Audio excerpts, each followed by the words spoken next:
লেখক ও রাজনীতি বিশ্লেষক মহিউদ্দিন আহমেদ বলেছেন যে আওয়ামী লীগকে স্বাভাবিক রাজনৈতিক প্রক্রিয়ায় ফিরতে হলে দেশে কার্যকর নেতৃত্ব তৈরি করতে হবে, কারণ তাদের পুরো নেতৃত্বই এখন বিদেশে।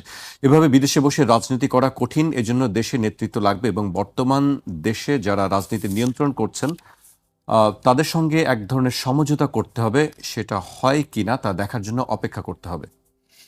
মানে এটার ইঙ্গিত হলো যে বাইরে বসে আওয়ামী লীগের রাজনীতি করা হচ্ছে এখন, তাদেরকে দেশে আসতে হবে রাজনীতি করতে হইলে, এবং সেই সমঝোতা চলতেছে, এটা ইঙ্গিত বহন করে। সেটা তো খুব স্বাভাবিক। আপনি তো দেশের ভিতরে যদি বাইরে বসে রাজনীতি করাই যাইতো, তাহলে তো পৃথিবীর সব দেশের সব রাজনীতিবিদের মাথাগুলা বিদেশ বসেই রাজনীতি করতে পারতো, কিন্তু আলটিমেটলি সেটা হয় না। এখন আওয়ামী লীগের যে রাজনীতিটা এখনো চলমান, সেটা হলো দেশের ভিতরে তার যথেষ্ট প্রিভিলেজ আছে। যদি বলি যে মিডিয়া, আপনি বলবেন মিডিয়া কি আওয়ামী লীগের সাপোর্ট করে? না, অনেক ঘটনা আছে অনেক ঘটনা না ছাপলেও সেটা সাপোর্ট করা।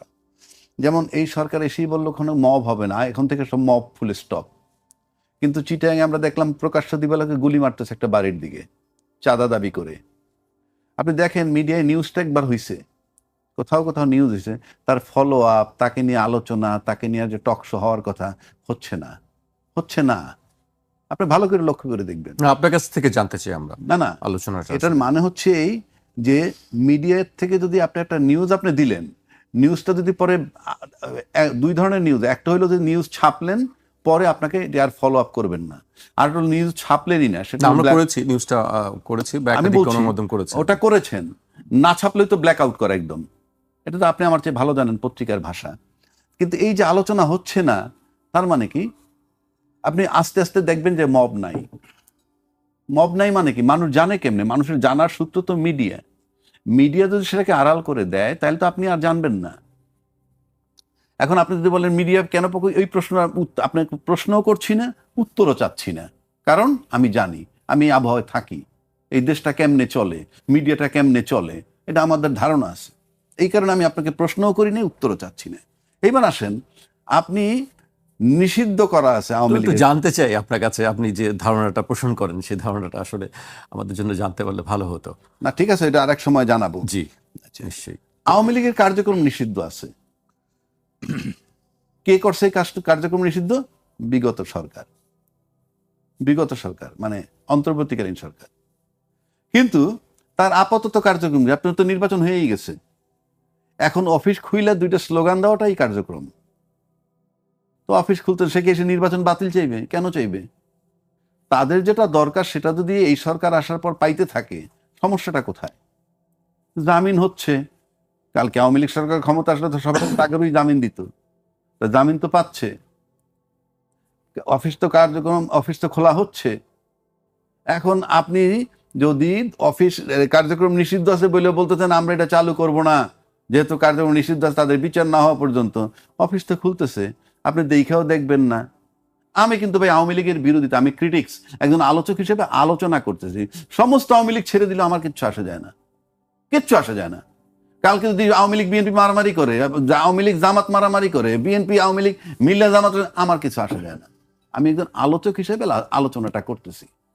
আপনি একদিকে বলতেছেন, সরকার বলতেছেন কি কার্যক্রম নিষিদ্ধ, কিন্তু জামিন পাচ্ছে, অফিস খোলা হচ্ছে। আবার বলা হচ্ছে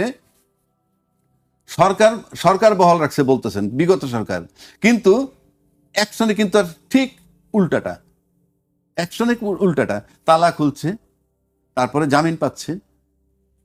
এগুলো তো সব ভাইটাল ব্যাপার। আমি বলছি না তার আটকে রাখেন।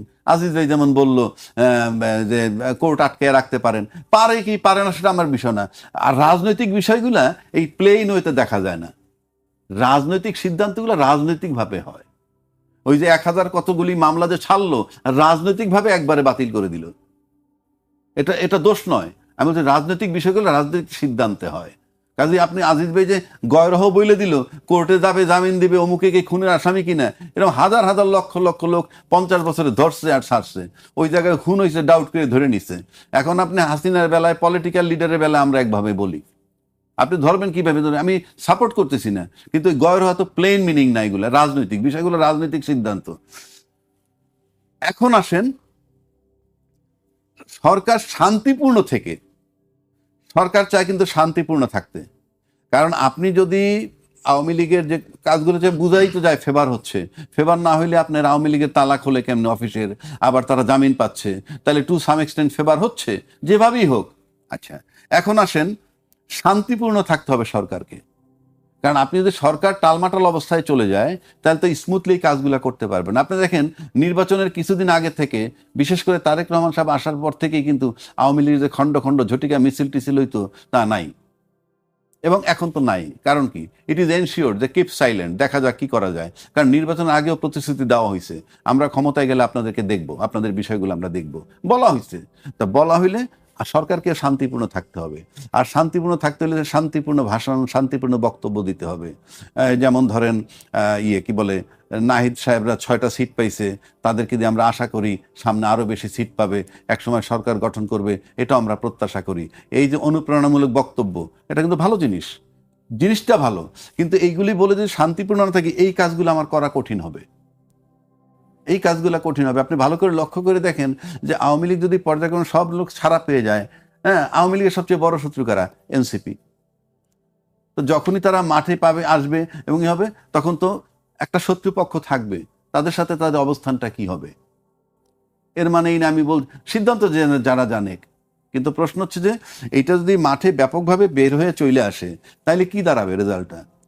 আওয়ামী লীগের শত্রুপক্ষে এনসিপি, কোনো ডাউট নাই এতে। শুধু এককভাবে এনসিপি নাকি অন্য কোনো আরো দল আছে? আর কোনো দল এই মুহূর্তে তার শত্রু নাই। আর জামাত তো তাদের সবসময় তারা শত্রু বলে। অন্য কোনো দল নাই কেন? তারা একবার বলছে আন্দোলনে ছিলাম, আবার একটা সময় বলছে আমরা আন্দোলনে নাই। এবং রাষ্ট্রপতি সম্প্রতি ক্লিয়ার করে দিছে যে আমাকে টিকিয়ে রাখছে, আমি সাংবিধানিক ধারাবাহিকতা বজায় রাখার জন্য যারা আমাকে হেল্প করছে সেটা হলো বিএনপি এবং আর্মি। তার মানে বিএনপির ব্যাপারে সে ক্লিয়ার করে দিল যে জুলাই আন্দোলনের সাথে তারা সক্রিয় না, সোজা হিসাব। তাহলে একমাত্র শত্রু এনসিপি আমার বিবেচনায়, এবং রাষ্ট্রপতি সেটা এস্টাবলিশ করে দিলেন। তো সেক্ষেত্রে তাদেরই চিন্তার বিষয়। এটা সামনে কি হবে আমরা জানি না। এখন তো আপনার স্লো দেখতেছেন, এই এখন যদি বদিউজ্জামান মুক্তি পেয়েছে, ফর এক্সাম্পল, জামিনে মুক্তি পেয়েছে, সে কিন্তু মাদক সম্রাট।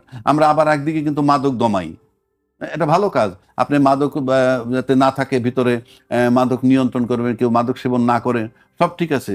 কিন্তু পাইলে তাদেরকে ধরবেন, কারো কাছে মাদক পাইলে। তো বদি তো মাদকের সম্রাট ছিল, সে জামিনটা পেল কি জন্যে? কথার কথা বলছি। আবার মাদকের সাপ্লাই লাইন যদি সব ঠিক থাকে, যেমন ও আপনি বাসায় বসে যে ট্যাপ সারেন, ওয়াসার থেকে যদি পানি সাপ্লাই না থাকে, পানি বেরোবে?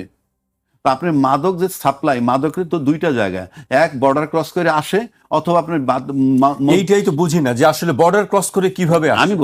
আমি বলছি হয় বর্ডার ক্রস করে আসবে, আর না আপনি নিজ উৎপত্তি করবেন। আর তো কোনো রাস্তা নাই। আসার তো জায়গা দুইটা, আসার তো ওয়ে দুইটা। একটা হলো নিজের দেশে বানাবেন, আর একটা বাইরে থেকে, আর একটা বাইরে আসবে, এই এছাড়া তো উপায় নাই। তো সেইগুলা কন্ট্রোল করার দায়িত্ব কার? ওইগুলা হইলে তো আমার এখানে মাদকের জন্য আমার পোলাপান পিটাইতে হয় না, দাবড়াইতে হয় না, আমার তো পিটাইতে হয় না তাদেরকে। তা আপনি মূল জায়গায় হাত দিবেন না। যেমন ধরেন এখন আজকে এই সরকার ইলেক্টেড গভর্নমেন্ট আসছে, এখন দেখবেন আওয়ামী লীগ এত বেশি রিল্যাক্স, তারা কিন্তু পালানোর জন্য অস্থির না। এবং ইন্ডিয়ান ভিসা তো খুব জটিল অবস্থায় ছিল দীর্ঘদিন, আমি জানি না এখন স্বাভাবিক হচ্ছে, এখন স্বাভাবিক হচ্ছে। আজকে ওইটা নিয়ে কথা হয়েছে, গতকালও কথা হয়েছে। হ্যাঁ, স্বাভাবিক হচ্ছে কেন? তখন তারা চিন্তা করছে আমার 10 লাখ লোক হয়তো এইখান থেকে চলে যাবে ইন্ডিয়ার ভিতরে যাইতো গিয়ে। তো এখন ইন্ডিয়ার ভিসাটা কঠিন হয় কি হয়েছে? হ্যাঁ, ওখানে গিয়ে রোহিঙ্গার মতো 10 লাখ একত্র হইতে পারে নাই। আর এখন ভিসা রিল্যাক্স হলে কি হবে? তারা তো দেশেই সেফ, সুতরাং যাওয়া আসার প্রয়োজন নাই। যদি দরকার হয় মিটিং করতে যেতে পারে। সেই জন্য আমি বলতেছি, মানে কি আওয়ামী লীগের বহু নেতৃত্বখানা আছে না? আমরা গণমাধ্যমের রিপোর্টে দেখলাম যে 600-র উপরে নেতা সেখানে আছেন। আচ্ছা, আমি কিন্তু কোনোটাই দোষ ধরতেছি না, গুণও ধরতেছি না। আমি একজন আলোচক হিসাবে আলোচনা করতেছি আমার আইনের শাসনটা কোথায়। আপনি একদিকে কার্যক্রম নিষিদ্ধ রইল, নিষিদ্ধ থাকা তো একটা আইন, প্রজ্ঞাপন জারি করছিল, সেটাকে আপনি উইথড্র করলেন না, অথচ অ্যালাউ করা হচ্ছে। একটা দেখেন, পৃথিবীতে উন্নত বিশ্বে আইনের শাসনটা দিয়ে রাষ্ট্র শক্তিশালী হয়। আপনি দেখেন ট্রাম্প কিন্তু একটা বিরাট ট্যারিফ বসাইছিল ওয়ার্ল্ড ওয়াইড, সেটা সুপ্রিম কোর্ট জাজমেন্ট দিয়ে বাদ দিয়ে দিছে। বাংলাদেশে কার সিনায় কোন বল আছে যে সরকার একটা সিদ্ধান্ত নেবে আর চট করে সুপ্রিম কোর্ট নিষেধ করে দিবে? আমি দেখি নাই।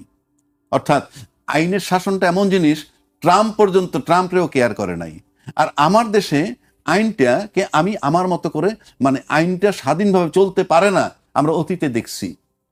যে যে জনগণ যে সিদ্ধান্ত নিছে, জনসিদ্ধান্ত ছিল কেয়ারটেকার গভর্নমেন্ট, সেইটা কোর্টে নিয়ে যাওয়ার পর কোর্ট একটাবার বললো না যে এটা তো আমরা উই ক্যানট এন্টারটেইন ইট, এটা জনসিদ্ধান্ত। আবার জনগণ যদি না চায় বাতিল করবে, কিংবা পার্লামেন্ট ডিসাইড করবে, না এন্টারটেইন করলেন, XYZ দরখাস্ত দিল, এখন আজকে তার করুণ পরিণতি, সে এখন কারাগারে বসে আছে, chief justice of Bangladesh, which is very painful. সে কারণে আমি বললাম যে আওয়ামী লীগের সবচেয়ে বড় শত্রু হলো এনসিপি। সেই আওয়ামী লীগ যত বেশি সক্রিয় হবে, এনসিপি তত বেশি দুশ্চিন্তায় পড়বে। কাজে আপনি যত চেষ্টা করেই মানে খুব ভালো পরিবেশ রাখতে চান না কেন, আলটিমেটলি আপনি এই বক্তব্য দেন, সেই বক্তব্য দেন, ঘুরে পেঁচায় জুলাই আন্দোলনের পক্ষে আছি, অমুক আছি, তমুক আছি, অ্যাকশন বলে দিবে যে আলটিমেটলি হচ্ছে কি। কারণ আবার আওয়ামী লীগ আবার আওয়ামী লীগ কিন্তু আবার বিএনপিকেও ব্ল্যাকমেইল করতে পারে। কেন আমি বলি, সেটা কিভাবে? আমার ধারণার কথা বলছি। কারণ বিএনপি ক্ষমতায় আছে, বিএনপি ক্ষমতায় আছে, এই যে কার্যক্রম নিষিদ্ধ হওয়া সত্ত্বেও তারা যে ফ্ল্যাগ উড়াইতে পারতেছে, ইয়ে করতে পারতেছে, তার মানে কি এইটা সরকার ছাড় দিতেছে। ছাড় না দিলে আলটিমেটলি যদি কখনো আন্দোলনের পর্যায়ে চলে আসে তারা, তখন কিন্তু তারা এদের বিরুদ্ধে আন্দোলন করবে। কি নিয়ে আন্দোলন করবে?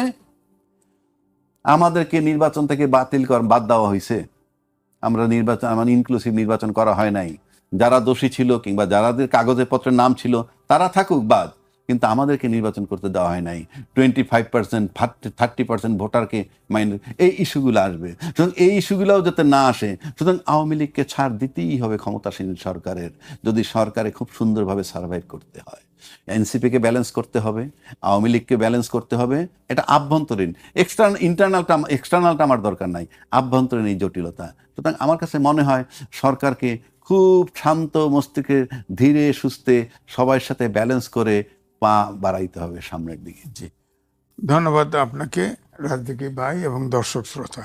দেখেন, আমি বরাবর থেকে বলছি, একটা গণতন্ত্র যদি আমরা চাই, গণতান্ত্রিক দেশে একটা রাজনৈতিক দল আরেকটি রাজনৈতিক দলকে নিষিদ্ধ চাইতে পারবে না, তার জন্য আইনি প্রক্রিয়া আছে। হ্যাঁ, আওয়ামী লীগ ফ্যাসিবাদের আচরণ করেছে, গুম খুন অনেক কিছু করেছে, তার জন্য কোর্ট আছে, ট্রাইব্যুনাল আছে, সেখানে বিচার হতে পারতো। কিন্তু এক্সিকিউটিভ অর্ডারে নিষিদ্ধ করার পক্ষে আমি না। যেমন জামাতকে নিষিদ্ধ করেছে না, এক্সিকিউটিভ অর্ডারে নিষিদ্ধ করেছিল না, নিষিদ্ধ করেছিল, জামাত তো বড়সড় হয়ে গেছে। এবং আওয়ামী লীগকে এই নিষিদ্ধ করার কারণেই বড়সড় হচ্ছে। এবং জামাতকে, বিএনপিকে অনেকে মনে করে যে সব পালিয়ে গেছে, উপরের সব নেতা পালিয়ে গেছে। আপনি হিসেব করে দেখেন, জরিপ করে দেখেন, আওয়ামী লীগের সমর্থক বেড়েছে বলে কমে নাই, বেড়েছে ছাড়া কমে নাই। সুতরাং এখন তো তারা চেষ্টা করবে, একটা নির্বাচিত সরকার দেশে আসছে, এখন তো তারা যেহেতু বড় সংগঠন, তাদের সমর্থক আছে, হ্যাঁ, যারা চুরি টুরি করছে তারা তো সব পালিয়ে গেছে, হ্যাঁ, তাদের তো এই সরকার বিচার করতেছে, এটা ঠিক আছে, বিচার নির্বাচন এগুলো তো বলা হয়েছে। তা আওয়ামী লীগের যে ধরেন, আমি বলবো যে তালা খোলা হচ্ছে, সেখানে ইলেকশনের সময় জামাত এবং বিএনপি তাদের ভোট পাওয়ার জন্যে সবাই তো চেষ্টা করেছে, সবাই সব জায়গায় বলেছে, তাদের নিরাপত্তার আশ্বাস দিয়েছে, পূজা হয়েছে, হিন্দুদের পূজাতে গেছে, পূজা অর্চনা করেছে, সেখানে পূজার সব মন্ত্র পড়েছে, সবই তো করেছে। তো সুতরাং এখন শেষ মুহূর্তে এসে যদি তারা অফিসের তালা খোলে, তারা তো ইলেকশনের সময় এক একজন এক এক প্রতিশ্রুতি দিয়েছে, এখন তালা খুলতেছে। আমার কথা হলো, আমাদের প্রেস ক্লাবে তো সাংবাদিক গ্রুপ ফুটপাতের সামনে মিটিং করেছে, হ্যাঁ, মিটিং করেছে। তো এখন যেখানে যেখানে আওয়ামী লীগের সমর্থক আছে তারা চেষ্টা করতেছে। এখন ধরেন আবার কোর্টে যে বলা হচ্ছে, কোর্টের থেকে জামিন পাচ্ছে, জামিন কিন্তু পাইতে পারে, জামিন পাইতে পারে, কেসের যদি মেরিট না থাকে জামিন পাইতে পারে। যেমন ধরেন রাজশাহী ভাই সুপ্রিম কোর্টের অ্যাডভোকেট, আপনার একসময় আলোচনায় আসলো যে নির্দোষ লোক দিয়ে আওয়ামী লীগ পুনর্গঠন হবে। তখন ওই নারায়ণগঞ্জের মেয়র ছিল আইভি, তার বিরুদ্ধে ঘাপাঘাপ কয়েকটা মামলা হলো এবং খুনের মামলাও দেওয়া হলো। আপনি বলেন তো, শামীম ওসমানের বিরুদ্ধে সবসময় সে আন্দোলন করে গেছে, সে কোনো খুন করেছে মনে হয়, বিশ্বাস হয়? আপনার সেই মামলা কি করে টিকবে বলেন? এরকম তো অনেক মামলাই আছে, মিথ্যা মামলা, বিশেষ করে বদি সবাই জানে, কথা বলা হয়। জি, বদি জানে, সবাই ইয়াবা সম্রাট, এমনকি আওয়ামী লীগও তাকে অন করে নেই, আওয়ামী লীগও তার পরিবর্তে তার ওয়াইফকে নমিনেশন দিছে। হ্যাঁ, সেই বদিকে আপনি তো ইয়াবা সম্রাট হিসেবে কেস করতে পারতেন, বা করলেও তাকে আটকায় রাখতে পারতেন, আর তাকে খুনের মামলা দিলেন কেন? তো সুতরাং এগুলো তো যাবেই। সুনির্দিষ্ট অভিযোগের ভিত্তিতে মামলা যে আমার বিষয়- কথা হলো, কোর্টের ব্যাপারে যদি সুনির্দিষ্ট অভিযোগ না থাকে, নন বেলেবল পয়েন্ট না থাকে, তাহলে তো কোর্ট ছেড়ে দেবেই, বাধ্য।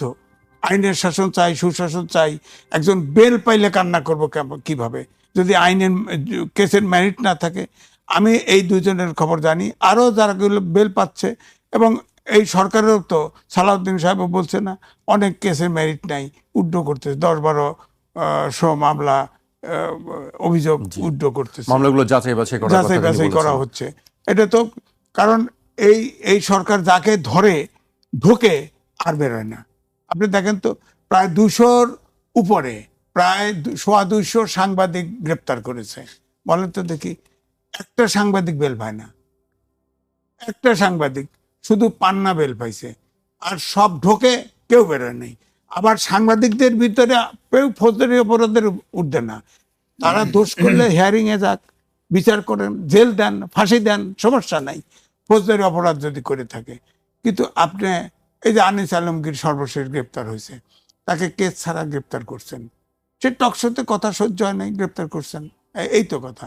তো আমার কথা হচ্ছে, এই যে ফৌজদারি অপরাধের বাইরে এই যে জেলখানায় ঢুকায় রাখছেন সাংবাদিক, ফেসিবাদের দোষর করে পেশ করে মেম্বারশিপ খাইয়ে দিয়েছেন, এগুলো থাকবে? আইনে টিকবে? আপনি এখন বেল দিলেই করবেন যে এই আওয়ামী লীগের সব সমর্থক ছেড়ে দিচ্ছে। আমি তো এই জন্য ওনাকে সাক্ষী মানতেছে, কেসের যদি মেরিট না থাকে, বেল দেওয়ার যদি সুযোগ আইনে কাভার করে, তাকে জামিন দিবে না কেন? এখন তো দেশে তো অভ্যুত্থান ঘটেছে, আমরা তো আইনের শাসন চাই, গণতন্ত্র চাই, সুশাসন চাই। এই সুশাসন আইনের শাসনের যেখানে পড়ে, বিচার বিভাগের স্বাধীনভাবে যদি কাজ করে, বিচার বিভাগের আইনে যদি কেউ বেল পায়, আপনি তাকে ইয়ে করবেন কেমনে? ধরেন এই যে হিল ট্যাক্সে প্রদীপ মেজর সিনহাকে হত্যা করেছে, তার বিচার হচ্ছে না, ফাঁসি হচ্ছে না। এখন সে যদি বেল পায়, প্রশ্ন উঠবে, সারা দেশে ধাউ ধাউ করে আগুন জ্বলে উঠবে, তাকে কেমনে বেল দিবে, জামিন দিবে? তার কেমনে জামিন মওকুফ করবে? এটা চাক্ষুষ ভিডিও দেখা হয়েছে, সাক্ষ্য দেখা হয়েছে, সবকিছু হয়েছে, সবকিছু, জি। এটা মেরিট আছে, তাকে বেল দিবে কেমনে? ধরেন এটাও একটা, যেহেতু বেল কয়েকজন পাইছে, এর নামও আসছে আলোচনায়, কেন আসবে? সব তার তো আপনার চাক্ষুষ মেরিন ড্রাইভে গুলি করে মেরে ফেলছে মেজর, এবং তাকে যদি ছেড়ে দেওয়া হয় বা বেল দেওয়া হয়, এটা তো অনেক জায়গাও নড়ে উঠবে, অনেক জায়গা নড়ে উঠবে সমাজের। এটা সে প্রদীপ পাইতে পারে না। এটা আমি বিচারকও না, আমি উকিলও না, আমিও বুঝি তাকে ছেড়ে দেওয়ার কোনো সুযোগ কোর্টের নাই। এরকম যদি ঘটনা ঘটে যে দিব্যি অপরাধ করছে, তাকে বেল দিছে, তখন প্রশ্ন। কিন্তু এই সরকার তো অনেককে যাকে খুশি ধরছে, যাকে খুশি ধরছে। আপনি দেখেন, সাংবাদিকদের পৃথিবীতে নজর দেখাতে গত পারবেন। সরকারের কথা, অন্তর্বর্তী সরকারের এই কথা অন্তর্বর্তী বলছেন। সরকার। জি। বলেন, আপনি পৃথিবীতে একটা নজির দেখাতে পারবেন যে সাংবাদিকদের, সব সাংবাদিকের অ্যাক্রিডিটেশন কার্ড বাতিল করে দিছে? এই সরকার তো দিছে। এরকম তো কোনো আইন মানে নাই, কোনো আইন মানে নাই। যারে খুশি ধরছে তার সুবিধাতে, যারে খুশি ছাড়ে না, ধরলে আর ছাড়ে না। জি, আজিজ ভাই, আপনার কাছে